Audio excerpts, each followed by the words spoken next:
YouTube's up.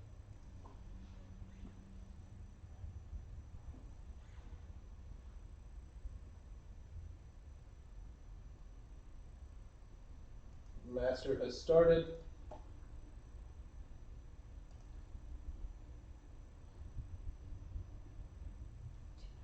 Oh, it's a lot. Yeah. It's a lot to do.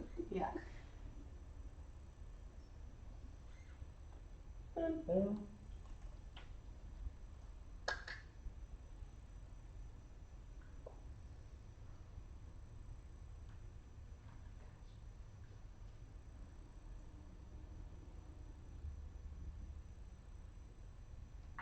fully read it, but that looks good. You should say it.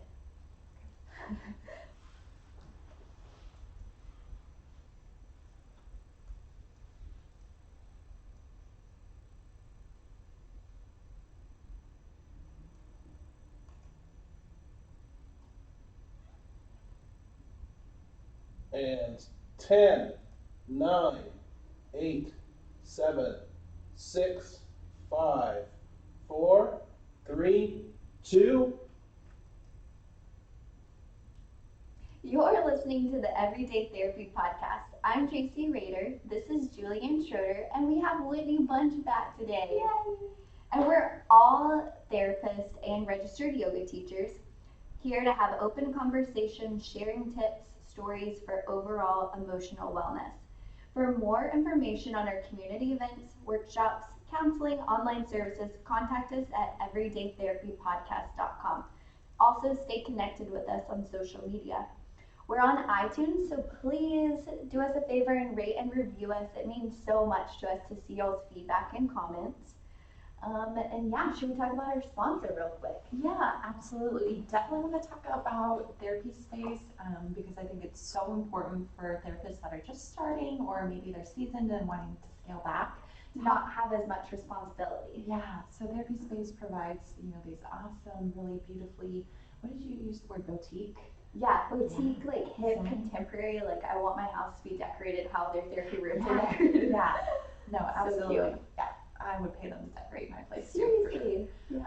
Yeah. No, and I think it's just so convenient to have something that's already set.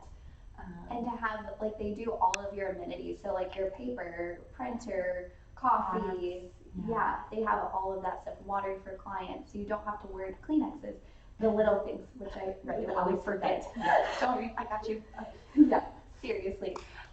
So yeah, they're awesome, and they're doing right now 1 month free for any of our Everyday Therapy listeners. So if you're a therapist in the Dallas, they also have offices in Nashville, I know. Please give them a holler and they will hook you up. Yeah, no, we really love the idea of the flexibility, and I think you can do like a month-to-month sort of deal as well, which is nice. I was just consolidating offices, and you know how much I hate moving. So it would be nice to have the option to bow out versus being locked in the long lease. So for sure. So thank you, Therapy Space. Y'all are awesome. We love them. We have friends that have already started registering with them and are loving it.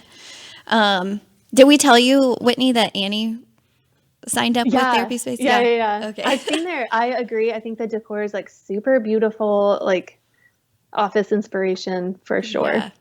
So we're glad to have you here. Thanks for jumping in today. People have been asking and requesting, where's Whitney? Is she ever going to come back? Yes, she's our drop-in therapist now. Yeah, do you want to give us a life update? Drop-in host. Just been busy at work. You're full-time at Eating Recovery Center now. Yes, as a in primary. San Antonio. Right? So yes, in San Antonio, Therapy Space. You should come to San Antonio. But things are good. I'm glad to be back on. Y'all, I'm so stoked for our guest today.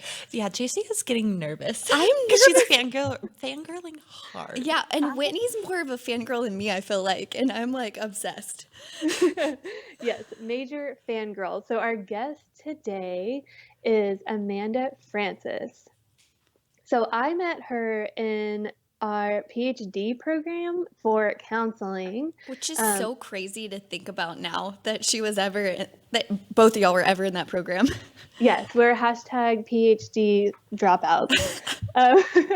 But since that, so that was like several years ago. So Amanda Francis her kind of titles are spiritual boss lady. She's a self-made multimillionaire. She's like manifestation queen. She does digital courses. She's frequently featured in Forbes. She's a podcaster herself recently.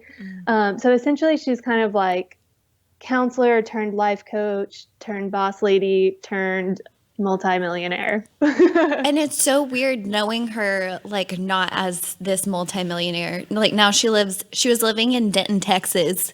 Grew up in Tulsa, Oklahoma, and now she like lives in Cali on the beach in Malibu in this like beautiful picturesque condo. Yes. So She's a that is testament to like the American dream, right? Like if you dream it, you can achieve it if you work hard. Yeah. right. So I'm so excited to ask her about like how she works with clients, like her manifestation process, her also title like unrealistic goal achiever. Like how are you doing this? Yeah. And she And how are doesn't you drink teaching coffee. this to other people? Which Huh? she doesn't drink coffee. I've heard her say that multiple times. Oh. Which we always question people who like function without coffee. But she's always so on it. Like, it's just crazy to me to think about her not, I just don't know how she does it. So right now we're waiting to get her on our call while she's like doing this training. So she's like back to back with training and speaking and training and courses and. Yeah. And her philosophy, Whitney, is like she can work anywhere. So she's always like in Bali or Mexico or. So it'll be interesting to see where she is. Today. I think like I've seen on her Insta story. I think she is in California, like for the holidays. But we can ask her. Yeah. So that's like the digital course thing. She does a lot of like she'll do like group meetings or like live calls or trainings. I know one of her big inspirations is like Gabby Bernstein, kind of that like get together and let's all do great things together type structure. And you can do great things with money, and we'll like definitely dive into that. But I think it's another reason why we wanted to bring her on is just to talk about mental health, right, and related to finances. Yeah, because I have so many clients who I love the cat coming in and out of your feed, Whitney. I love it. But yeah, I have so many clients that like regardless of if they don't have enough money and like even on the extreme end of like contemplating suicide, and then my clients who have inherited a lot of money, who have a surplus of it, like either end, people struggle with it. Yeah, and I'm just like referencing this article. Oh, it's a couple years dated here, but that it's a even higher link between suicide and debt. So mental health and debt or just money issues, there's a high correlation. But people who complete suicide are 8 times more likely to be in debt. Wow. That's a pretty strong statistic. Right. So I know like her big thing, and she's actually ready for us to call her. Oh, perfect. So one of her courses is called Money Mentality Makeover. So it's not just about like money, and we can have her talk more about that, but it's not just about money, it's about like mentality. For sure. Yeah, about like kind of the mindset around money. Yeah, and beliefs that stop you. Yes. Okay. I'm letting her know. Okay. Yay for tech. And I'm trying to get her on the line right now, everybody. Yes. Yay. So an act of coordination, right? Which is cool to think about that way. Like we can have this conversation all at once. Right. And talk to somebody like all the way in California. Yeah. So thank you for We are being getting patient connected. with us. Yeah. This is where I have my one-liner jokes ready, but Please. I Go actually ahead. I forgot. All right. Froze So up. I'm useless. Amanda? Can you see me? We cannot see you. Can you see us? Yeah. Wait. Hi. Hello, we can hear Let me you. click on my face and let me click on video. Yay! spaced all over the place. I'm in San Antonio. They're in the studio in Dallas, and you are in Malibu. Malibu. So yeah, we're hodgepodging this, and we are live. So we're live on Facebook, live on YouTube, and then the audio will be on the podcast app after we're finished. Amazing. We were just singing your praises. How exciting. I know. So we were just talking about a little bit how we met in Denton. Wasn't that so crazy? I said on Facebook or on Instagram, I was about to be like, someone in my PhD program has interviewing me. We both dropped out. Such failures, right? We are the PhD dropouts. Well, it's so random because I tell the PhD dropout story all the time, and you're my proof that actually happened. I think I jumped first with your help, and then you were like shortly behind me. Yeah, I stayed in 1 year. That was the worst year of my entire life. Whitney says that too. I remember. Oh my God, I still remember what you said to me. You were like, "You're not enjoying it, and if you're doing it now, you're wasting your time because you're not enjoying it." And I was like, "You're right." She knows a thing or two. You're like, we are. And so funny yes. that I encourage you to quit. Yeah, it just probably seems like I remember you were very unhappy. You were very unhappy. Yes, yeah, it was the right move. But oh my gosh, I'm so excited to have you on. We kind of ran through some of your titles: spiritual boss lady, self-made multi-dollar millionaire, digital course creation, manifestation queen. That one's not on there, but I remember it. Yeah, those are all ways they describe me. Oh, you forgot. What I think is super cool you haven't met Julianne or JC. You actually helped me with a practicum client when you were in the PhD program. I was like freaking out. It was one of my first clients, and you like pulled me aside. You sat up, you plopped up on top of a table, and I was like, "This is an interesting PhD student." Okay. And you coached me through it. So I don't think you remember that, but yeah. That's so great to hear. Was it helpful? Oh yeah, I remember like, oh my gosh, like she knows her stuff. And then you dropped out, and I was like, well, I'll probably never see her again. And then Whitney kept talking about this Amanda Francis. Yeah. And so I've been stalking you on social media for a while. I just love everything you do. So so excited to have you. You guys are sweet. What a full circle experience you're having. I know. It's so true. We love it. But how do you normally, so we introed you and told everyone how obsessed we are, but how do you normally intro yourself? Like, what do you tell people about yourself?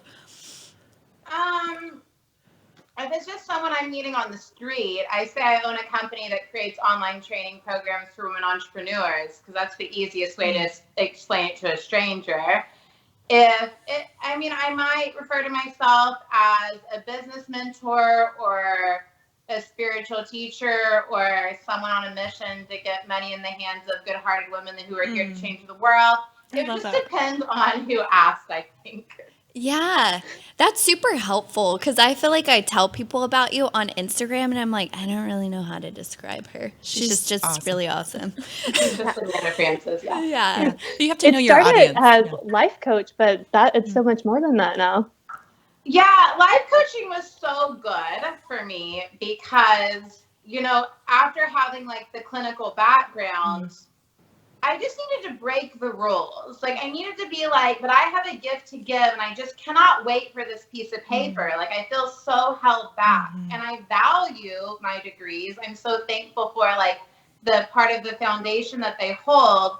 But moving into life coach was just saying like, I'm going to use my therapy skills. I'm going to use my life skills. I'm going to use my spiritual experience. I'm going to use everything about me. And I'm just going to show up and hold space for humans. And we're going to call it life coaching.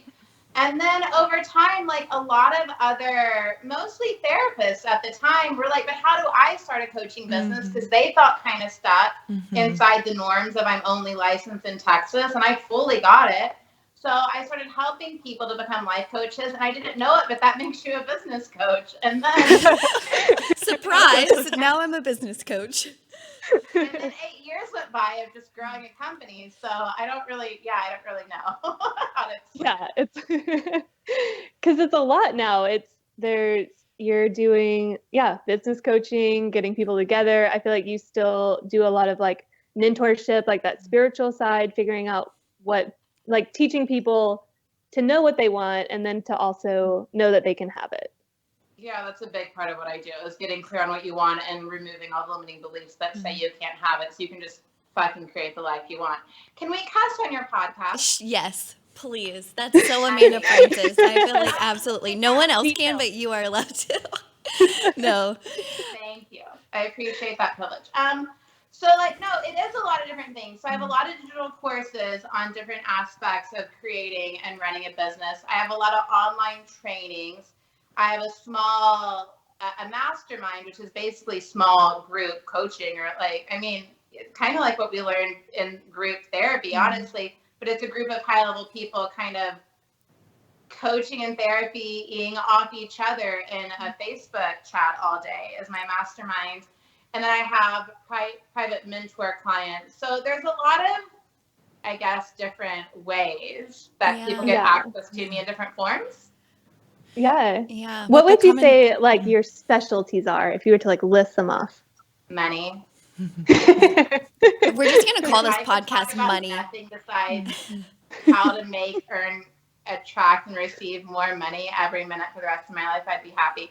And I mean, I can do that, and I do that. But like when I'm teaching branding, or I'm teaching digital content creation, or I'm teaching different things that are more practical, for me, it's just helping people. It's helping women funnel money in so they can be paid for their gifts, so they can create the kind of lives they want. So I'm always bringing it back to like the sacred act of earning money for doing what we feel we're here to do, you know? Absolutely, because there can be so much guilt attached to that, I feel like. Yeah, especially for women. Yeah, they get real crazy around like not being worthy of it, or I'm greedy for wanting it, or this is selfish of me, don't I have enough, who am I to ask for more? And that's all made up. Like, I just don't think God or the universe or whatever is up there getting irritated at us for wanting to design more and more beautiful lives where we get to help more and more people, you know? Yeah. How do you coach somebody through that, like erasing that guilt? By going through what we just said. Like, often it's along the lines of like, well, what do you want to do with the money? And they're like, well, I want to, move to a neighborhood where my kid gets to go to a better school. I want to drive a car that feels safe. When they start going through what they want to do with the money, I'm like, is any of that actually selfish, greedy, or wrong? And it never is. Like, most people I know in these helping professions, we just want to help people and live good lives. And it's a silly idea that that's wrong of us, you know? Right. We were talking about that a little bit before you got on, like the link between money and mental health, and then talking about how you specifically, you're not talking about it's money mentality. It's about money, but it's also so much about the mentality around money. Well, I think one little trick to like me is I tell everyone that I'm going to teach you about how to make, earn, and receive more money, and I very much do. But the principles for like changing your mind around money work to change your mind around anything. But a lot of people feel the most desperate, lost, and confused around money. So it's like I get them in to talk about like money mentality, but really it's just like, what are you choosing to believe? What expectations are you setting for yourself? Like, what is your relationship like with yourself, with the universe, with others? And like, what dynamics and paradigms are you creating based on false beliefs stuck in your head, you know? Yeah. And Amanda, I mean, I know that most therapists have done their own work, right? Because that makes us valuable in what we do. What was your own work in transforming your relationship to money and the mindset around it? I felt like a crazy person every day. Was what it was like. I remember being like, I had this baby business. It was a few years old. It had been financially supporting me for a little while. I had quit the PhD program, and I was like, I need to have a $10,000 a month. And that seemed so insane. I felt like a lunatic. And I was like, I remember sitting on a bench at Highland Park Village, like with my Starbucks and a journal, being like, am I mentally unstable that I want to try to do this? Like, it was just a battle between me and what I had been taught was true. like inside, because my background is ministry than therapy. So what I had been taught was true around helpers getting to get paid and how hard / how easy it was, you know? Like in our therapy programs, they weren't saying, like, they weren't telling us about money at all. Oh, were no. they? Absolutely. Yeah. I remember you telling the story of like crying when you got that first like $5 for the sessions that we used to do. Like crying for like the counseling session. I think it was in the program. You only got paid like $5 or $10, but you like cried because you felt so bad like taking the money. No, that sounds like me. That sounds outside. She's blocked it out. Right. Horrifying. No, Anyway.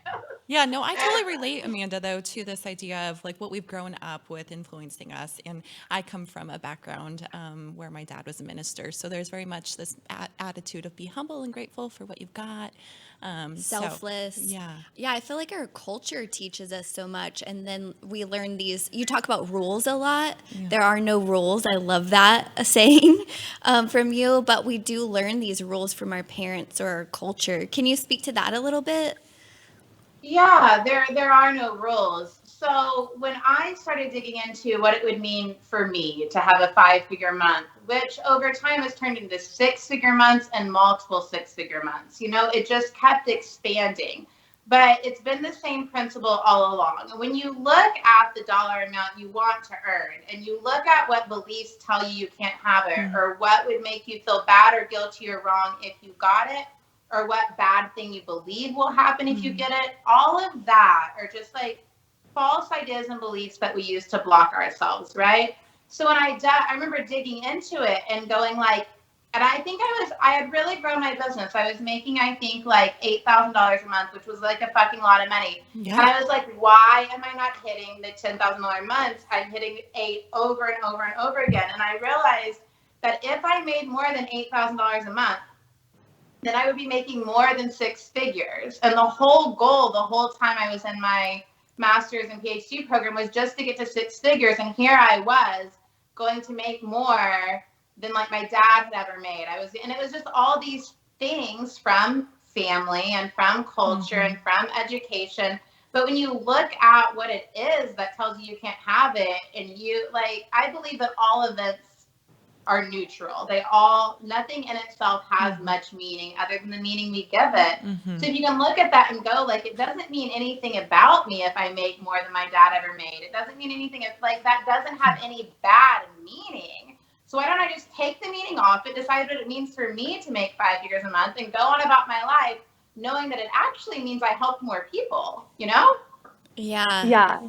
I think that, so my dad passed away a couple years ago, so I inherited some money, and Whitney like coached me through that the whole time, like using all the stuff she learned from you.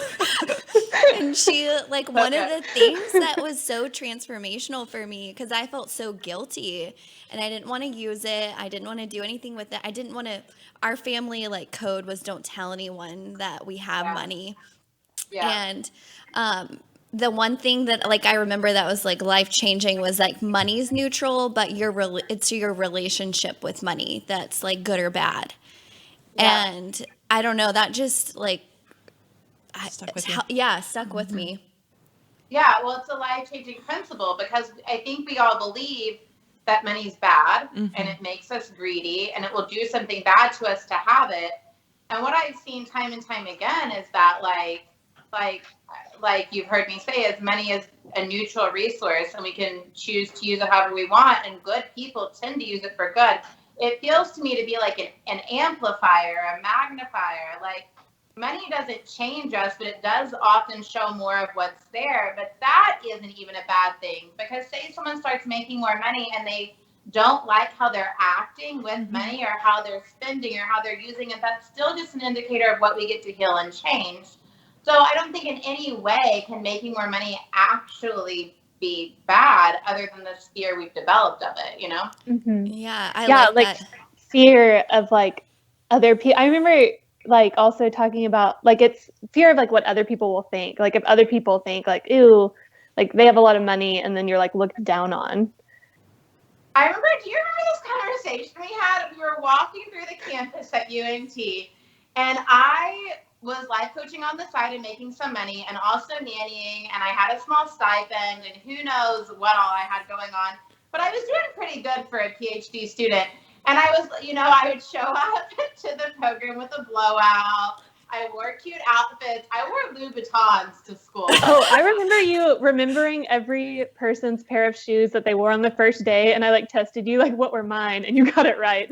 And I will say Denton, that's impressive. That's impressive. For Denton, if anybody But Denton is like a thrifty, everyone has holes in their shirts, and like it is not that kind of place. town. And I was driving in from Highland Park. I mean, I couldn't actually afford to live in Highland Park, but I was living like at the border of like Norfolk, Lawn, and Highland Park, like living in the best neighborhood I could with like the most abundant vibes I could get myself around. Because I already understood a lot about like energy and attraction. And then I'm walking to this program every day where people just are expecting to be poor for the rest of their life for the sacrifice of like their academic work. And I'm just like, dear God, all of this isn't going to help us help more people or make more money. What are we doing?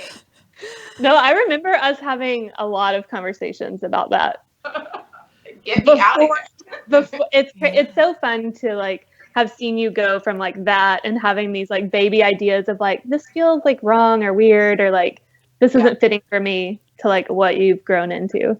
Well, yeah, because we have to let our dreams evolve. And the PhD dream was a dream that was on my heart from a young age. And maybe in one version of how my life went, there could have been the right program and system and mentor that would like serve me through that. When it came down to it, and I felt I had so much to give, it was just an old dream that I had to let go of, Yeah.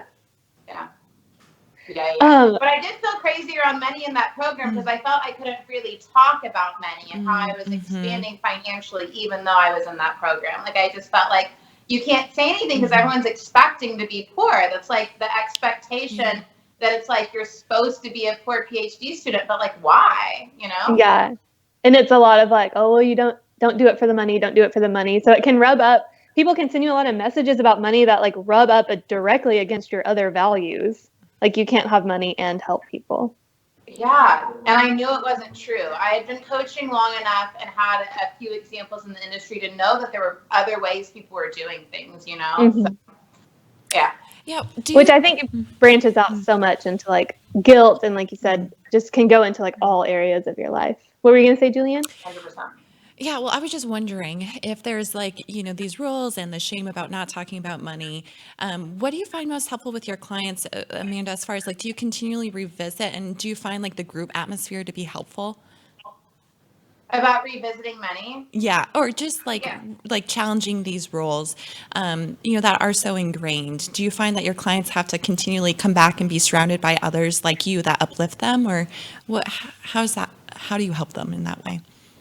I think it can happen like multiple ways, So, okay, if we're talking about it from like just a purely energetic perspective, I believe that energy adds up. So every positive thought, feeling, belief, moment I have feeling good about money is adding up into more money overflowing into my life.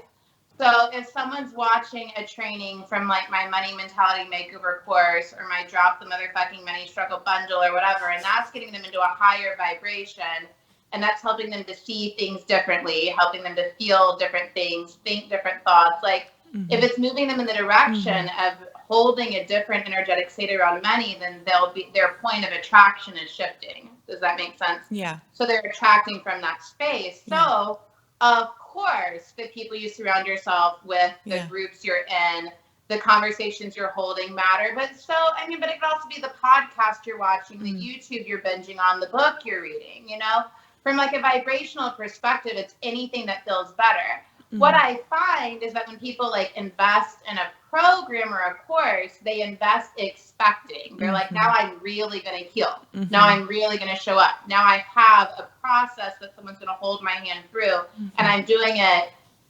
I'm being guided through it, and that helps me to know and believe it actually can shift more for me. So that's part of like the value in the containers I create for the transformation, if that makes sense. Yeah, no, absolutely. Thank you for understanding my convoluted question. Because these are and hard then like beliefs to something break. really high level, like my mastermind, we're talking about money every day because we're all business owners. So someone's like, I don't believe this offer can sell out, or I'm worried about my new price point, or why do I believe it's not possible to have this in this way? The default belief with the higher level, entrepreneurs is that like none of these thoughts that don't feel good are true, but why am I choosing to believe them today, and why are they feeling real right now, and what's going on with me? You know what I mean? And that's when I'll often give someone a journal prompt or something to think about, or like a different way of seeing it, Are those journal prompts or like kind of experiential activities like individual for the person, or do you have some general ones? I have so many. Every course I have and every training bundle, almost all the trainings I've created. I released this free training yesterday just for fun called The Time I Made $45,000 Eating a Burger in Bed. Even that free training has homework and journaling prompts and affirmations with it. It's just what I do. It's my favorite way to get someone who's not sitting in front of me to dig into their own shit and be their own like guide and helper.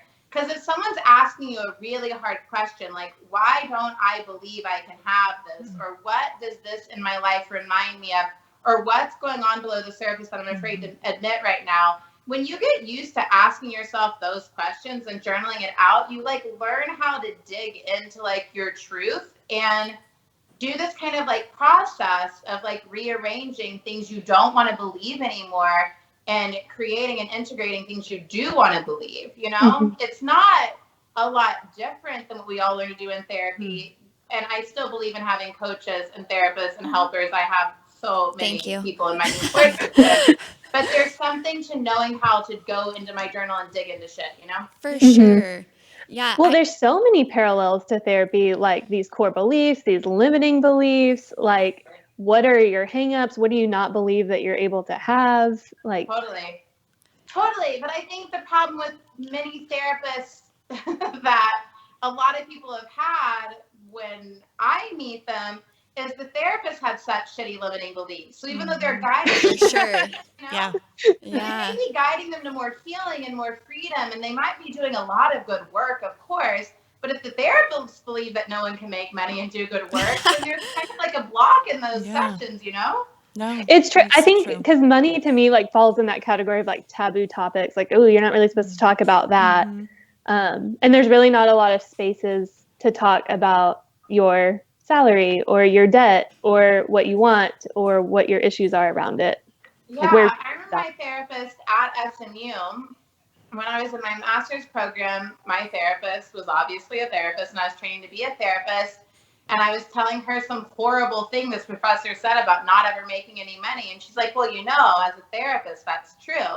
And it wasn't going to be true for me. And I knew it in my bones. But like, what do you say, Yeah, especially when somebody of authority, whether it be like a parent or a boss or a therapist or somebody's telling you that, it's hard not to, like, it takes a special person to be like, that's not true. I'm going to think this other way. Yeah. And like, I think that's the deepest, like, some very deep but very fulfilling work that has like really good results really quickly is becoming your own authority. When you make your own rules, when you write your own permission slips, when you deciding the fact that you want it is enough of a reason that you can have it, and when you're actually like the governing agency of your own life, it all gets so much easier. You don't live with limits anymore, That's so empowering. I'm like Love so it. inspired. Yeah. Well, and that I do feel like that is the goal of therapy, like at least for me, is to like work myself out of a job, ultimately, for a client to really understand like who they are and what they want and to kind of own that. But you put it in such a beautiful way. Yeah, totally. Thank you. Yeah. I think like the group mentality and like going, like you were talking about like the vibration and just like having energy of something. I like you parallel everything to like money. I'm in the eating disorder field and I always like parallel everything to eating disorders. Yeah. But I think that is like so special. It's like recovery too, like eating disorder recovery is rubbing up against like diet mentality and like a lot of stuff. So just like having that safe space, those like mentors, teachers, leaders, people that you can like go to for like a reboot about your mentality around things. Yeah. And for Totally. healthy Yeah, it is enough, similar like, because when you're dealing with like a dieting mentality, you're dealing with restriction and holding back and not trusting yourself and not trusting your intuition and not try like and that a craving isn't a safe thing, a desire isn't a safe thing. But energetically, it's the energy of anything with restriction and the energy of anything of not being able to trust ourselves. And then, as we all know, like those of us who go through trauma or have some kind of unhealthy patterns with relationship, with eating, with money, with anything, like the realigning ourselves to be able to trust ourselves again is such real work. But I think whether in any area, we can do it in small ways over time and learn that our internal guidance was always right. We just fucked with our internal guidance by believing and behaving in a lot of ways that weren't true to ourselves over time, you know? Yes. Absolutely. yeah. Amanda, Yes. for you, how do you tune into your own guidance? I think it feels different for everyone. But for me, it feels like, what does guidance feel like? It feels like it can feel different ways. It can be like, oh, it gets to be that good. It gets to be that easy. What if I just did it that way? You know, like an exhale, a breath of fresh air, like permission, like expansiveness. That can feel like safe guidance for me. It can feel like a knower, like a knowing and my knower, like somewhere in here, I think is your gut. That's like where you know things, you know? It feels like I just know that feels right and true for me. It can feel a lot of different ways, but I think as you navigate the learning to trust yourself more, it eventually becomes anything that feels good, like deep in that in your core, like anything that feels good to like your soul ends up being safe guidance, you know? Yeah. Yeah, we're all yoga teachers, so we definitely, pay attention and honor what our body and what our gut tells us. Yeah. Yeah. Do you? Totally. 'Cause I think that our desires are always trying to guide us, and we just Yeah. got out of the habit of listening, you know? Yeah. Yeah. Yeah. Do you get quiet with yourself on a daily basis? Yeah, that's such a good question. I had this reflected back to me by someone in my mastermind because I don't think I would have known for sure how to answer that. But I threw a VIP day in the south of France for private clients, and I ran into one of the girls from the mastermind at the airport. So we drove over to the house where the VIP was going to be together. And anyway, so like she was with me as I was doing my daily life. Like I guess someone seeing into my life who wouldn't normally see into my life. Yeah. Oh, And gosh. later when we were sitting with the group, she was like, I've never seen someone create so much quiet. And I was like, what are you talking about? She's like, you walked into the house, you turned off the TV, you focused on what you were doing, one thing at a time. You don't have multiple noises going on at once. Like in my life, there would never be a vacuum cleaner and a radio. Like I just don't. So like, I think I keep it calm, I keep it quiet, and but I want to say that like, yes, I create calm in my external world, but I think an even more important skill than that is when your external world is chaotic, do you know how to create calm inside, right? Yes, Because it can absolutely. be really fast on the outside some days, but you're slow on the inside, you know? So it's both. I create a lot of calm and quiet. I get quiet with myself a lot. But that internal, like, quiet in yourself when everything is crazy is probably the most important skill, you know? Yeah. Yeah. When I would think that would be so, like, you're an influencer, you have like almost 150,000 followers, like you're constantly on social media. Like I would think that would be like a hard thing for you. And it sounds like it's like, did that develop over time, creating that routine? Yeah, Quiet? I think I'm getting less frantic over the years. Like, I mean, there were so many years of doing a lot of yoga, years of learning to journal and get quiet with myself. Like, I guess, visible in public a lot of the time. But I guess what no one sees is like how many minutes I lay in bed before I pick up my phone, or like the daily beach walk that normally doesn't make the social medias, or there is a lot of time just with myself, you know? Yeah. Time to tune into that truth, right? So when you have calm and space, then you can easily, I guess, more easily navigate those lies that kind of filter in.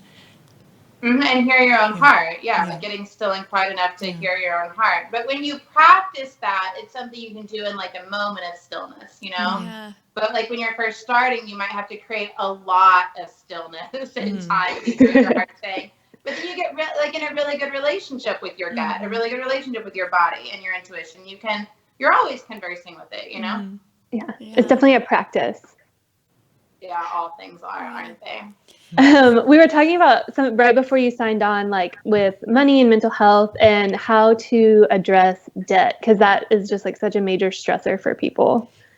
I feel like I have a client, or I have multiple clients that are in that situation with, and like they're even scared to look at their budget or look at their bank account. Like they just avoid it. Like that meme, it's like, it's time to look at your bank account when you don't want to look at your bank account. So this is where I teach money as a relationship. Like I had a client say to me a while back, like, I want to solve this money thing once and for all. And I was like, well, you will never solve the money thing once and for all, because you will be in a relationship with money for your entire life. Like, can you imagine saying, I'm going to solve this marriage once and for all? we don't solve a marriage. We change how we deal with the marriage and what we do inside of it, right? So I believe in creating intimacy with our relationship with money. And intimacy is me, like, obviously looking at it, being aware of it, but it's more so like feeling good about how I'm spending, feeling good about what I'm earning, expecting the best in the relationship with money, just like any other relationship. If you're feeling bad about what you're receiving in any relationship, or what you're giving in any relationship, like your flow and your like circulation of love is going to be all fucked up. It's kind of the same thing. So if you can feel good about, like, one simple way, if you're in debt and you're feeling really funky about it, like, start blessing your transactions. Like, swipe your card with gratitude. Start feeling good about how you spend. Look at the debt, assuming that it's decreasing. Look at the savings, assuming that it's increasing. So change your expectation, but circulate the money with joy and gratitude will begin to create a different experience. Does that make sense? For sure. Yeah, it creates almost like this spirituality around money or sacredness, like you're saying, intimacy.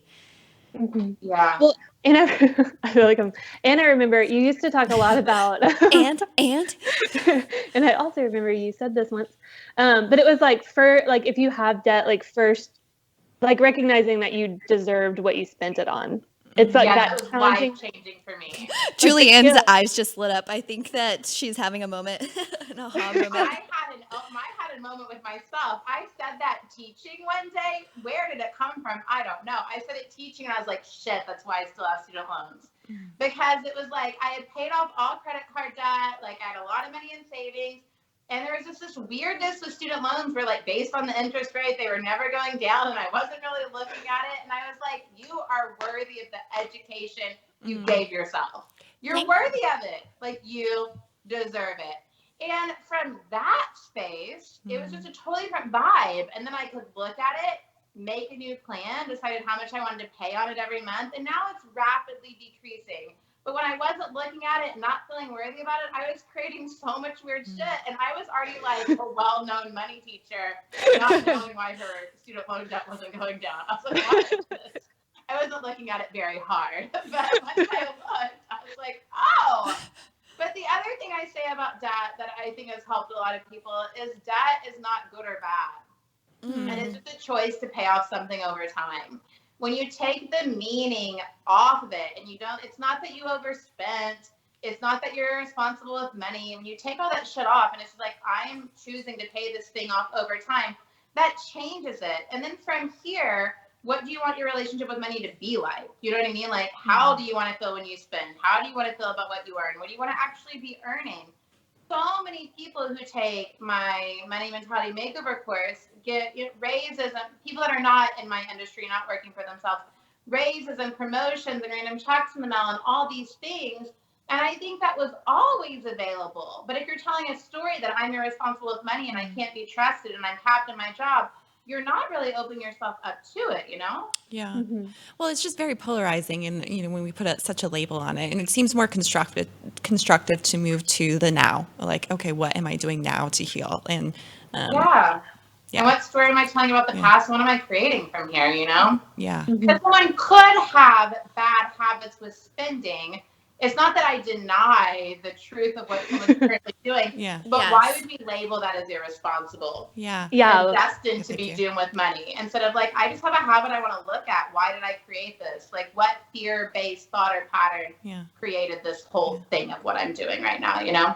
Yeah. And I think with many things, you can get into that like shame spiral and then not even know how to like ask for help with it or talk about it. And it becomes this like buried thing that gets worse, as with many other like. Totally. Yeah. So the whole like, it's the whole thing we've already been talking about, where you don't talk about it and you don't know who to talk about it to, and you're ashamed of it. But people are ashamed when they have money. They're ashamed when they don't have money. It's all such a big fucking mess.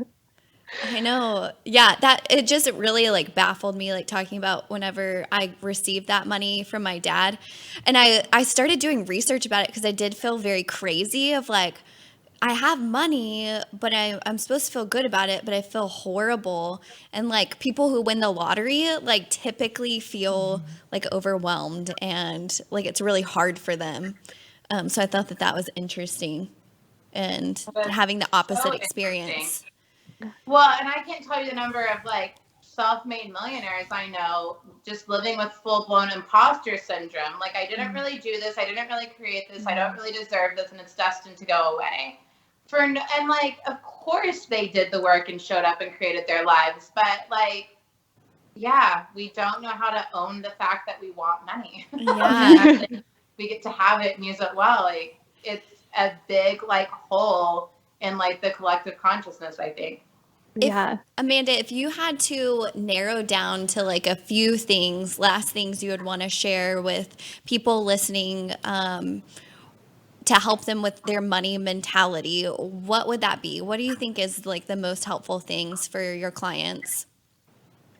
That you're worthy, that you're worthy, that your desire is enough of a reason to have something, and your desire is enough of a reason to explore that you want the thing.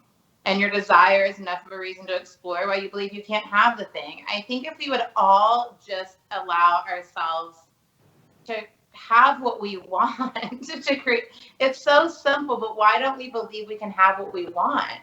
If we give ourselves permission to create what we want and listen to our desires, life would get a lot easier, but we would also have like the motivation and the inspiration to do the things that get us what we want, because we won't be sitting in a PhD program telling a story about how we should be there when our desire is leading us elsewhere. And I was not a very good PhD student. But when I followed what I wanted to do with my life, there was so much motivation, inspiration, desire, and content flowing out of me because I wanted it.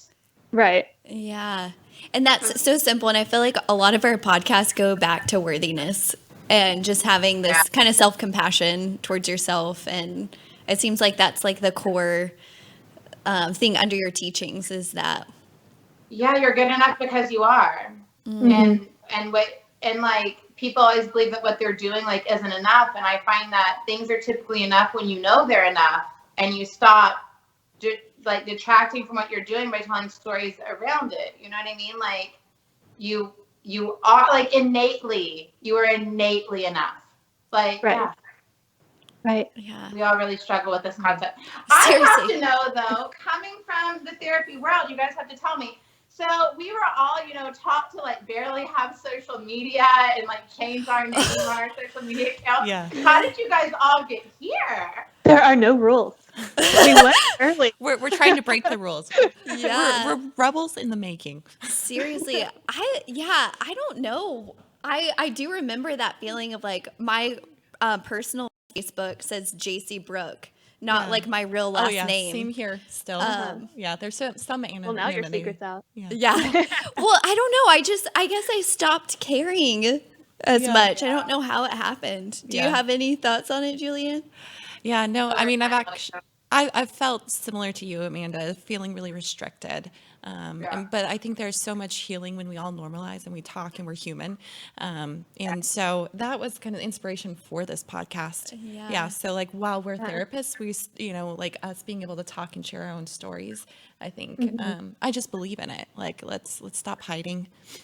Yeah. Well, and it was like Totally. help but more thank God people. for you guys, because you're out there talking about like mental health in relation to all these other things, Yeah. like publicly, where it's accessible to people, and that it's not something people really know how to do on social media very well, or in a podcast very well often. Yeah. Thank Oh my you. gosh. Thank you. Yeah, Yeah. that's totally what we're doing. So we appreciate that.